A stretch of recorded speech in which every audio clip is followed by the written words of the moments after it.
Ousted Fire Chief Scott Bullard speaks out about his forced resignation. Amy Cherry reports. He spoke during public comment at the St. Johns County Commissioners meeting yesterday, but after that meeting, he spoke directly to Beach 105.5 News. One of the reasons given for Bullard's resignation was an allegation that he made changes in sick leave policy that were in violation of union contracts. Bullard claims he wasn't responsible for those changes. He says they were made at the direction of Human Resources. As the fire chief, I was, not anymore, simply a department director, and there are close to 15 departments in this county. None of the directors of any of these departments has the authority to make a decision like that. First off, all of this payroll goes through Human Resources anyway, and if we were to implement something that didn't agree with what their intents were, I would have known about this back in June when this was implemented. It never became an issue until the union wanted to use that against me to get me out of the office, which was in October. Bullard says he has witnesses. There was another chief in the room with me and an administrative assistant in the room with me when that directive was given to me. And he'd like those witnesses to come forward. All of this could be fixed with simple accountability. I mean,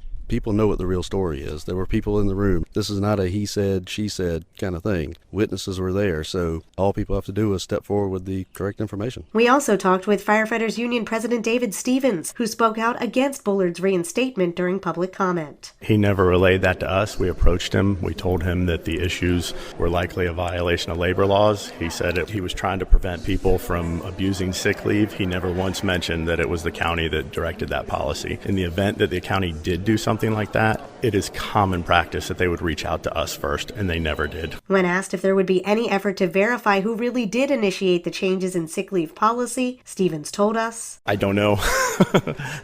I mean, if he's got evidence to prove otherwise, then show it. I don't believe he has it. We spoke to Human Resources Director Lillian Hutchinson, who denied involvement in changes to sick leave policy. In a statement, she says only department heads have that authority, and she had no knowledge of it. With St. Augustine's local morning news, I'm Amy Cherry. This local news is a service of your hometown Toyota dealer, Beaver Toyota US 1 St. Augustine, here to wow you.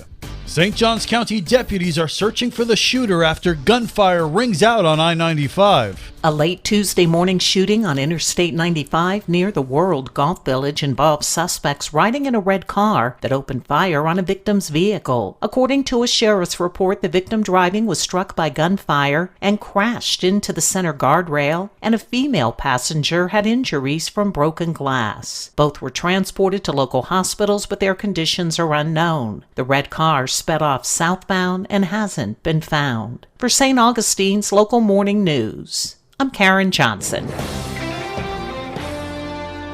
They really did hear loud and clear that there is definitely an issue around the overcrowding in the schools, and this is something they really need to focus on. That's Elizabeth Tate, Civic Roundtable Vice Chair, talking about legislative priorities. Liz Ryan has more. She gave a presentation at the annual State Legislative Delegation Friday. She told a panel of legislators that school overcrowding is a top priority and urged them to revise PICO funding. PICO funding is a public education capital outlay program which they use to build educational facilities, and we would like for them to factor anticipated student growth rather than waiting until schools are 50% overprescribed before they can build a new school. The insurance crisis was also a top priority. We also asked if they would focus on continuing to look at reforms and initiatives around the insurance problems in the state, noting that we are facing an economic crisis if the insurance is too expensive for people to buy homes or banks to give mortgages. And another problem she urged them to focus their attention on: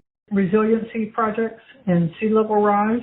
We're very vulnerable, having the Atlantic Ocean on one side, St. Johns River on the other side. We support increased funding for septic to sewer conversions and updating other systems in order to protect our Florida waterways and wetlands. And because this legislative session brought erosion of home rule, we're asking them to curtail state preemption of local government rule, to limit these infringements on our local governance, which limit the ability of our hardworking commissioners, our county staff, and public advocates to impose statutes that are relative to our local area. These preemption bills, what they do is take away the ability for local government to make decisions. For St. Augustine's local morning news, I'm Liz Ryan.